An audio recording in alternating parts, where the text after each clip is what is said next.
Hello दोस्तों, नमस्कार। स्वागत है एक बार पुनः आपके अपने YouTube चैनल जीनियस क्लासेस पे। आपके सामने थंबनेल लिखा गया है सफलता का सफर, स्टैटिक जीके प्रमुख क्रांतियां। आपको देखना है आपका आने वाला जो पेपर है एसएससी जीडी हो गया, रेलवे हो गया, नेक्स्ट भर्ती आपकी यूपीपी और यूपीएसआई, यानी हर पेपर में आपका स्टैटिक जीके का रोल इस समय बढ़ता जा रहा है। जीएस का पोर्शन कम होते जा रहा है, स्टैटिक जीके और करंट ये दोनों चीजें ज्यादा पूछी जा रही हैं। तो अब आपको स्टैटिक जीके से डर बिल्कुल भी नहीं लगेगा।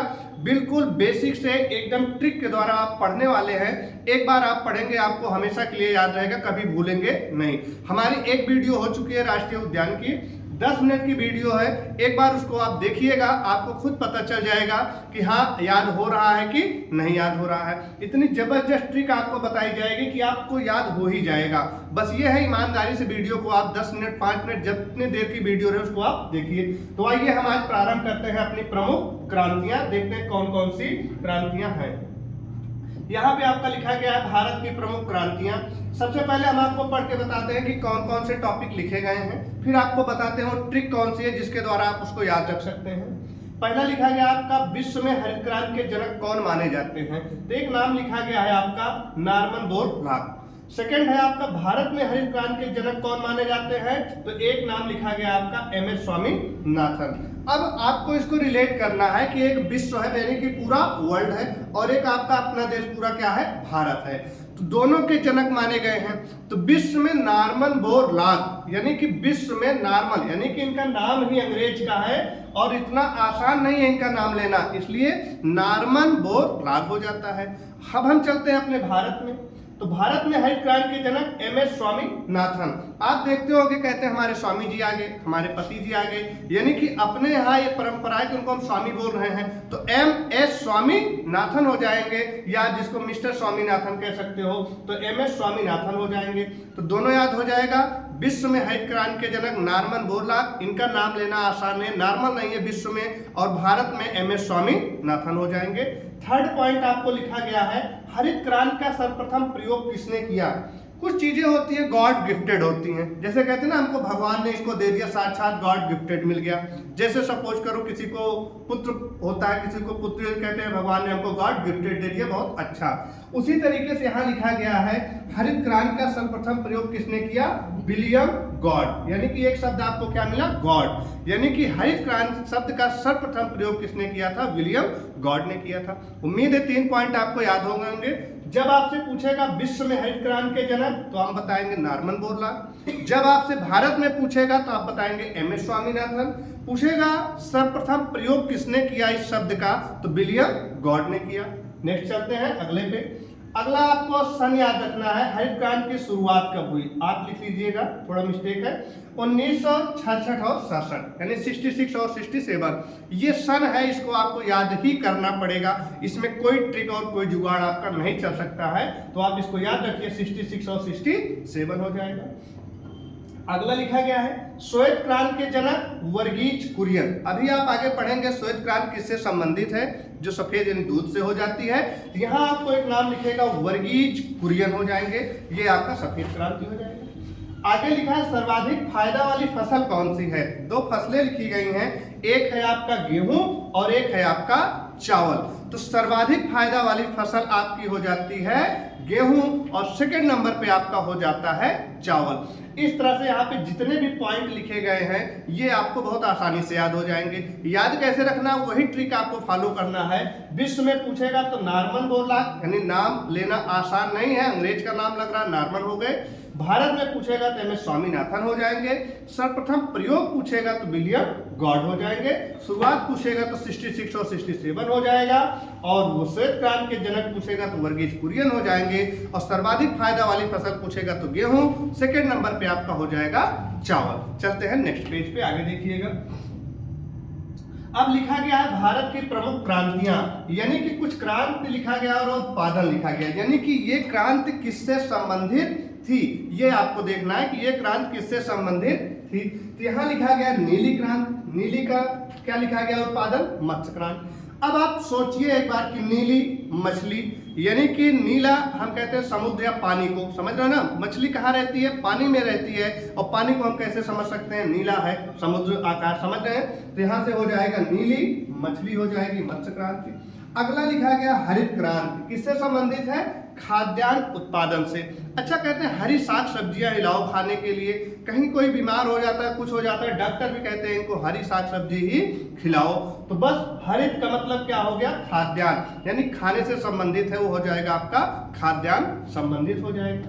नेक्स्ट लिखा गया आपका श्वेत क्रांति। अब दुग्ध लिखा गया है। अच्छा बताओ, किसको नहीं पता है कि दूध का कलर एकदम सफेद है? तो बस श्वेत क्रांति किससे संबंधित? श्वेत माने सफेद, और सफेद क्या है? दूध, क्या हो जाएगा? दुग्ध क्रांति हो जाएगी। अगला लिखा गया है आपका पीली क्रांति। अब भैया सरसों और तिलहन लिखा गया है। अगर आप गांव से हैं तो आपको सरसों जरूर दिखती होगी, उसका फूल कैसे दिखता है? पीला पीला। अगर आप शहर के हैं तो आप गांव आइए, हम आपको दिखाते हैं सरसों बोई जा रही है, कैसे उसका फूल जो है पीला होता है। बहुत ही बढ़िया सुंदर दृश्य होता है। आप चाहे वहां सेल्फी लीजिए, चाहे फोटो खींचिए। ये आपका हो जाएगा सरसों और तिलहन। नेक्स्ट लिखा गया लाल क्रांति। मार्केट जाते हैं भैया सब्जी लेने, टमाटर देखते हैं, लाल लाल ही हमको चाहिए। अगर वो थोड़ा सा हरा है या कहते हैं कच्चा है, उसको आप नहीं लेते हैं। तो टमाटर कैसे चाहिए हमको? लाल। तो टमाटर से संबंधित हो जाएगी आपकी लाल क्रांति, टमाटर। और अब यहाँ पे एक शब्द लिखा गया मांस। किसी की भी आप मांस देखिए, कहीं चोट लग जाती है तो आपका रेड ब्लड बहने लगता है, तो मांस दिखने लगती है। सपोज करिए अगर चोट लग गई है और थोड़ा ठीक ठाक, तो पूरी मांस निकल आती है, तो वो लाल लाल दिखती है। या फिर आप डांट डांट करके आप आगे समझ सकते हैं मांस कहाँ कहाँ देखने को मिलती होगी मार्केट में। तो लाल क्रांति किससे हो जाएगी? टमाटर और मांस से। अगला लिखा गया आपका गोल क्रांति। अब भैया गोल क्या है आपका? गोल आपकी आलू है। तो बस समझ जाएंगे गोल क्रांति किससे संबंधित है? आलू से संबंधित है। तो एक बार आप पुनः इसको देखिएगा, ये वाली स्लाइड भी आपको याद हो जाएगी। नीली मछली हो जाएगी, हरित खाने पीने की चीजें से संबंधित है, तो ये आपका खाद्यान्न हो जाएगा। श्वेत सफेद यानी कि दुग्ध, दूध हो जाएगा। पीली सरसों से हो जाएगी। उसके बाद लाल आपका क्या हो जाएगा? टमाटर और मांस। और गोल क्या है भैया? आलू हो जाएगा। चलिए नेक्स्ट पेज पे चलते हैं। अगला लिखा गया आपका गुलाबी क्रांति, झींगा मछली। गुलाबी क्या है? झींगा मछली। अगर हम थोड़ी देर आपको याद कराने के लिए बोलें तो गुलाबी को इंग्लिश में बोलते हैं पिंक, समझ रहे हैं ना। पिंक कलर सबसे ज्यादा किसको पसंद है? लड़कियों को पसंद है। अब पिंक, इसको अगर आप समझ लिए तो पिंक कलर किसका फेवरेट है भाई? लड़कियों का संबंधित है।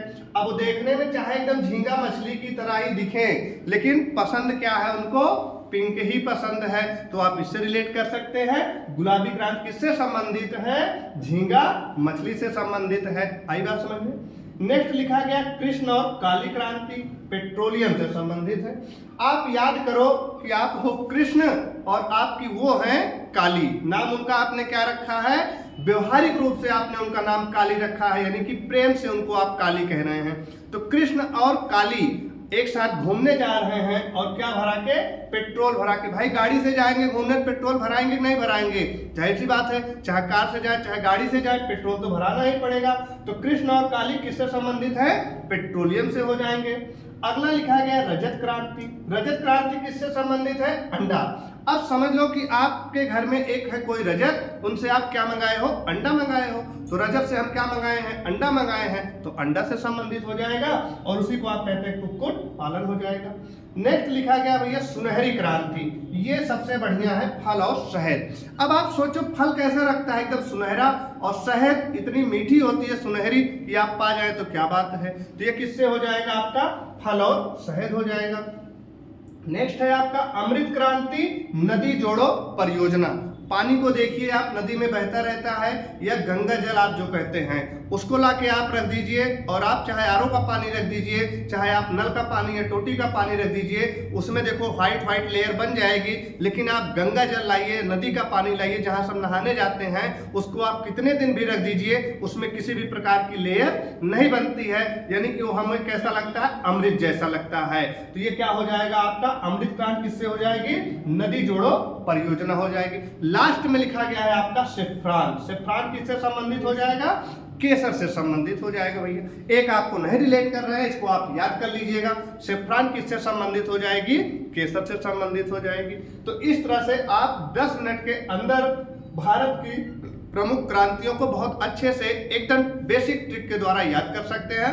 याद क्या करना है, एक बार आप फिर से देख लीजिए। अगर नीला पूछा जाए तो मत्स्य हो जाएगा, हरित पूछा जाए तो खाद्यान्न यानी खाने वाली सब्जी हो जाएगी, श्वेत सफेद क्या है, दूध हो जाएगा, पीला क्या है आपका, सरसों और तिलहन हो जाएगा, लाल पूछा जाएगा टमाटर और मांस हो जाएगा, गोल पूछा जाएगा तो आपका आलू हो जाएगा, अगर आपसे झींगा मछली पूछा जाएगा तो गुलाबी क्रांति हो जाएगा, कृष्ण और काली पेट्रोल भरा रहे पेट्रोलियम हो जाएगा, रजत से आप क्या मंगाए हैं, अंडा मंगाए तो अंडा क्रांति हो जाएगा या क्या कहते हैं कुक्कुट पालन हो जाएगा, सुनहरा क्या है भैया, फल और शहद हो जाएगा, अमृत क्या है, पानी, पानी कहाँ बहता है, नदी में, तो नदी जोड़ो परियोजना हो जाएगा, और सेफ्रॉन से क्या हो जाएगा, केसर हो जाएगा। तो उम्मीद करते हैं आपको ये टॉपिक बहुत अच्छे से याद हो गया होगा, समझ में आ गया होगा। अगर आपको वीडियो अच्छी लगी हो तो वीडियो को लाइक करिएगा, चैनल को सब्सक्राइब करिएगा, अपने दोस्तों में भी शेयर करिएगा और कमेंट करके जरूर बताइएगा कि आपको ये ट्रिक कैसी लगी। मिलते हैं फिर नेक्स्ट वीडियो में नेक्स्ट ट्रिक के साथ। धन्यवाद।